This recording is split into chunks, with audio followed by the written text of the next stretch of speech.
साल New York times में एक लेख छपा था।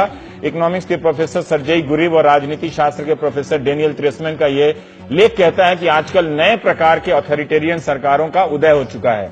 ये सरकारें विपक्ष को खत्म कर देती हैं, थोड़ा बचा कर रखती हैं ताकि लोकतंत्र का भ्रम भी बना रहे। इन सरकारों ने ग्लोबल मीडिया और आईटी युग के इस्तेमाल से विपक्ष का गला भी घोंटा है।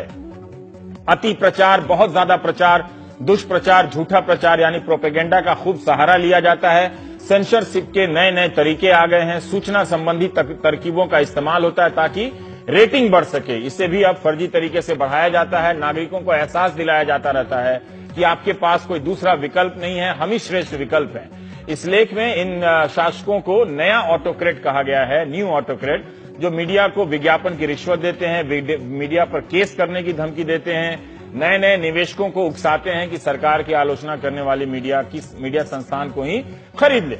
मीडिया पर नियंत्रण इसलिए जरूरी है कि अब सब कुछ धारणा है, परसेप्शन, धारणा आपकी मतलब ख्याल में होना चाहिए, लगना चाहिए कि हाँ ये हो रहा है। लगातार विज्ञापन और भाषण आपको यकीन दिलाते रहते हैं कि हो रहा है। जमीन पर भले वो नजर ना आए लेकिन आप यकीन करने लगते हैं कि हो रहा है।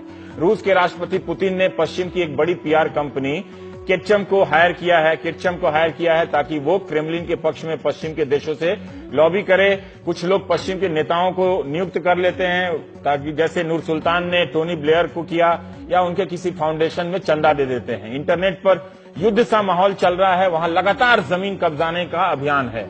गाली देने वाले और धमकाने वाले ट्रोल्स को पैसे देकर रखा जाता है। ये पूरी दुनिया में हो रहा है। इनका काम होता है व्हाट्सएप पे, ट्विटर पे दिन रात विरोधी के खिलाफ अफवाहों का बाजार बनाए रखना, तरह तरह के मटेरियल सप्लाई करना। आप व्हाट्सएप देखते हैं, उसी को सच मान लेते हैं, अखबार आप पढ़ते नहीं हैं।